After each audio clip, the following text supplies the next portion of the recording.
Welcome. Welcome to Leadership and Management 740.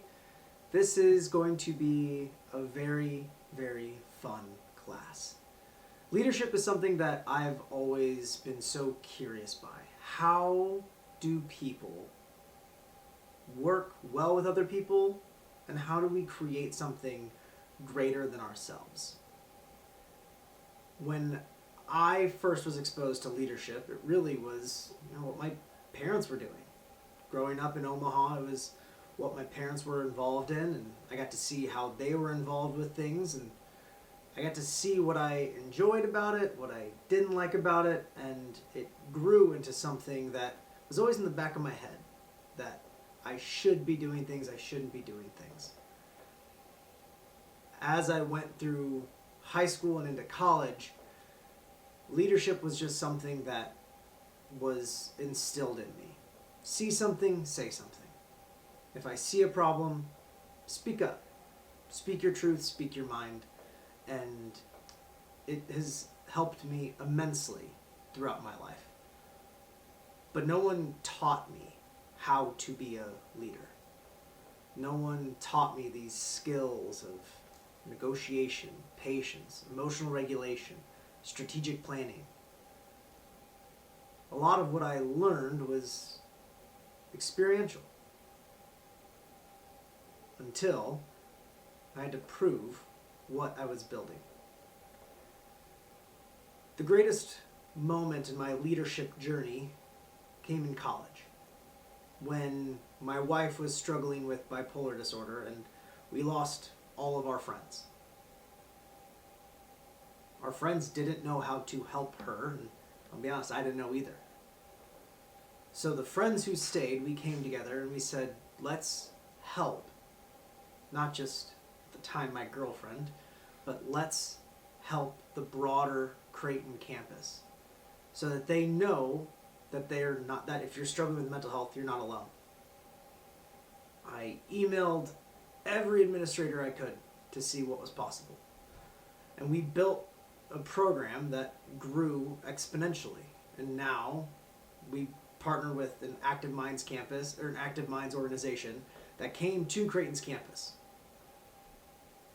And now that peer support for individuals struggling with mental health continues to exist.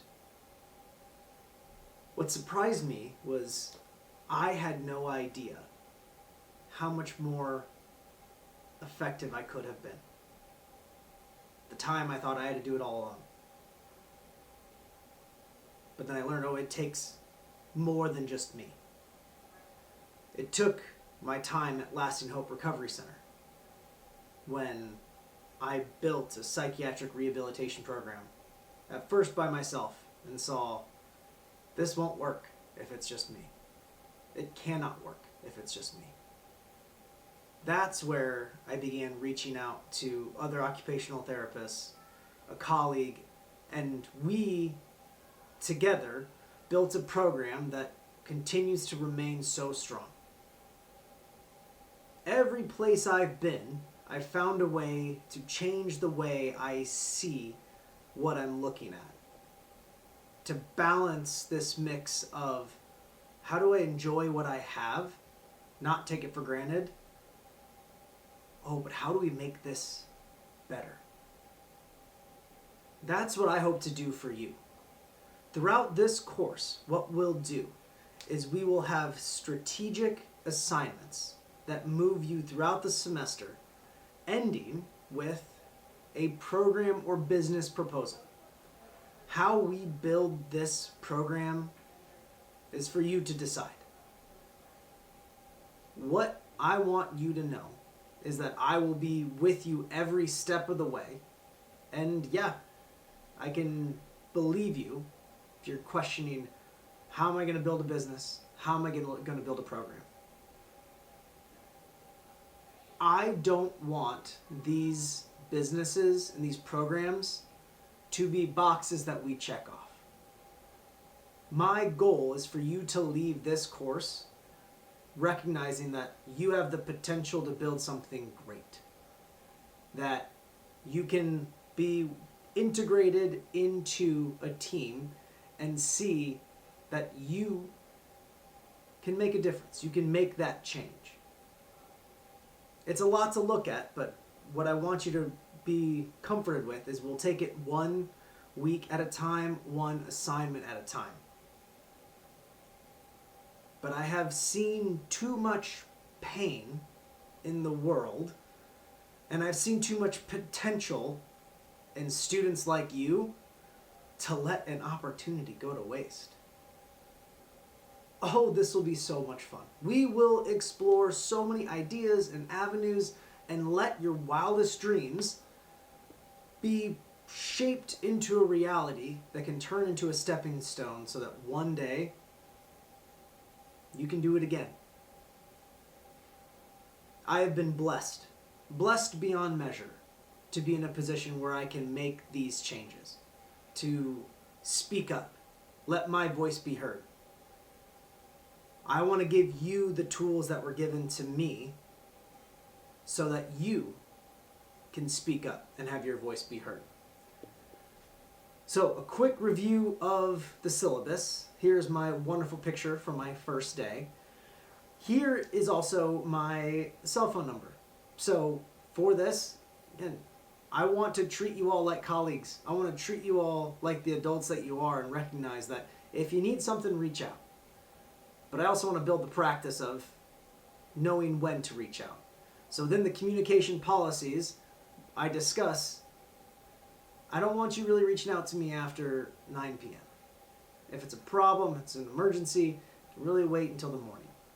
That time is reserved for myself, my son, my wife, so that I can maintain my work-life balance, so that I can be present for you. A little bit about this course. It's all online, but there will be 2 instances throughout the semester where I'm going to ask you to come on campus to meet with me. The first instance will be during our negotiation simulation, where you and I will go through a negotiation. So on one end, I'll give you the prompt, and you'll have to negotiate with me utilizing skills that I teach you in some of these lectures.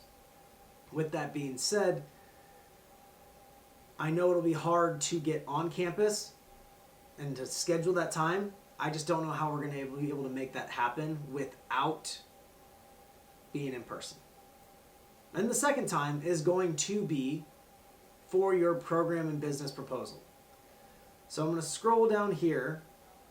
So these are our ACOT standards. So those are in the syllabus. The textbook we have, the required one, is the Leading and Managing Occupational Therapy Services by Braveman. The text that you will have to read will be from here. This is what I'm basing a lot of our lectures on.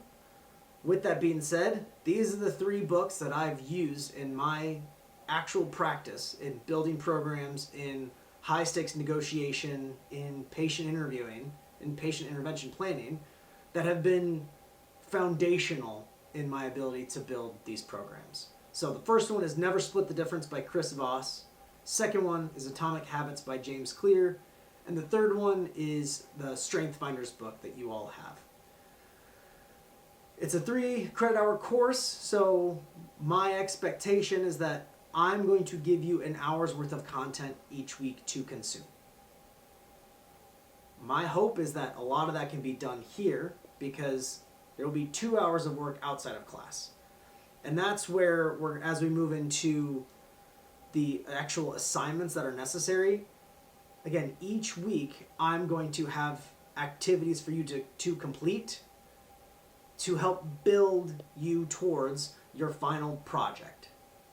We'll get into what those assignments are each week, but an overview, I want you to see that first we're going to start with yourself. Understanding yourself is the most critical component to leadership, because the influences that drive you are many. We do not fully understand the subconscious driving of our behavior until we can pause and reflect upon it. So, understanding yourself as a leader is step 1. And then we begin branching out.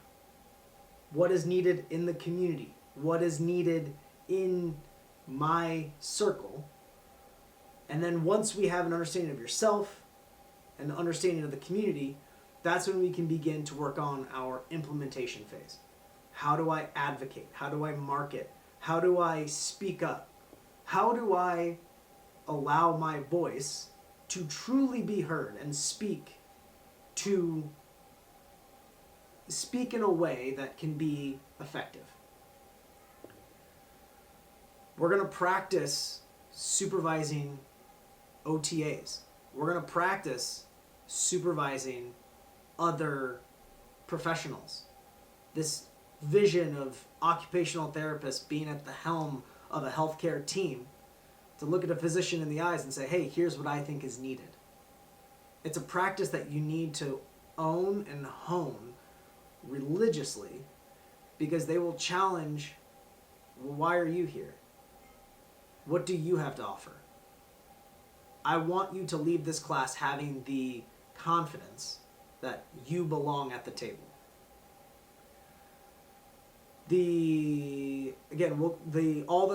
All the activities that you'll have, all the assignments that you have to do will be on Brightspace, and I've got the assignments listed here in the syllabus.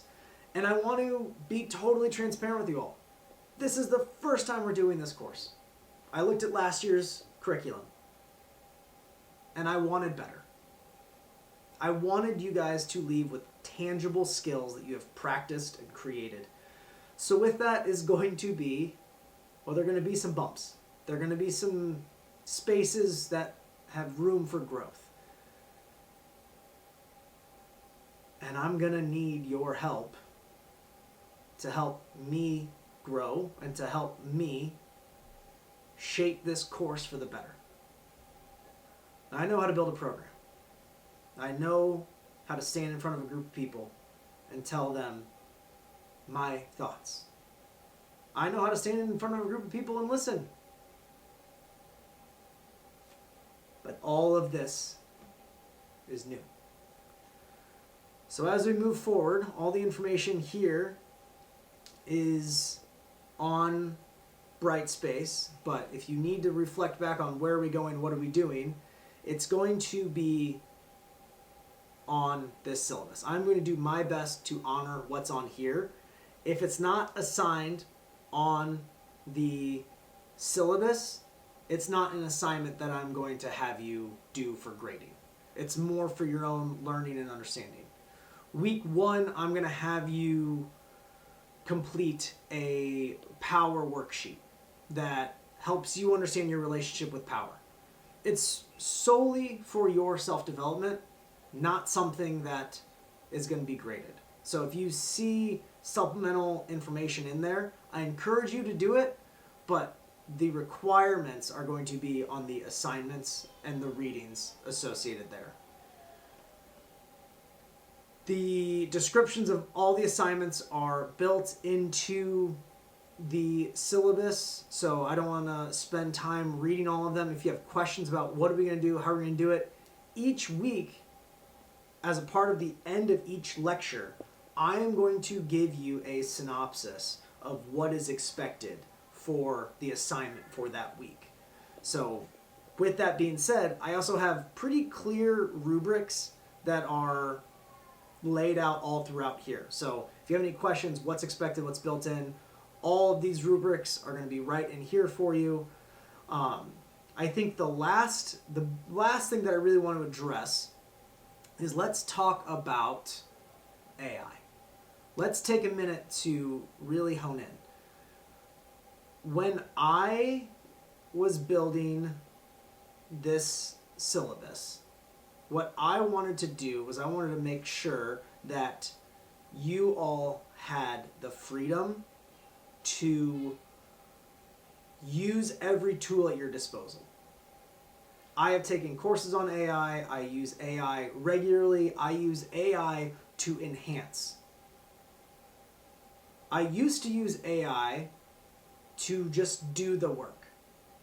When I was working at Lasting Hope Recovery Center, I had to build all of these groups, these group protocols for individuals at the hospital. And I didn't have time. So I had it just print out all of these group protocols for me.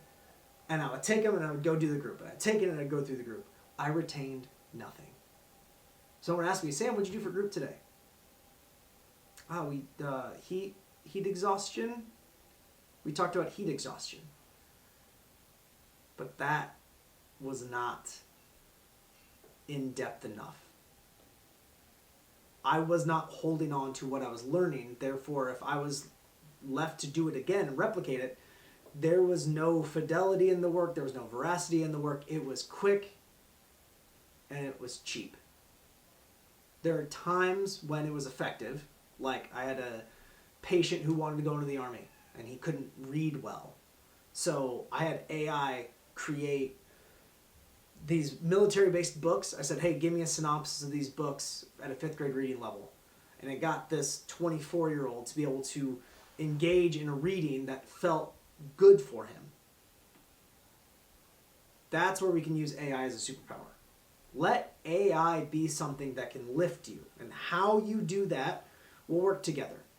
But what I don't want to see is I don't want to see AI-generated responses being turned in. The analogy that I like to use for AI is it's kind of like my 18-year-old sister is writing a rough draft. She's going off to college. She's going to University of Nebraska-Lincoln. She can write. She can write okay. Would I turn that in? I don't think so. I just wouldn't totally trust what she's putting in. With that being said, it's a great foundation. It's like, okay, I see where you're going with this, but now I can play with it and I can work with it. When I'm building these lectures, I'm letting AI help me find my missing points. What's missing, what's not missing, what's effective, what's ineffective, kind of be my sounding board. Do I trust everything it says? No. The same way I don't trust everything my 18-year-old sister says. So, if you treat it like that, would I give Dr. Troya the work of my little sibling?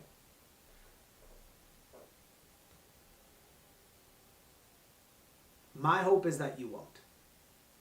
But my hope is also that you use every tool at your disposal.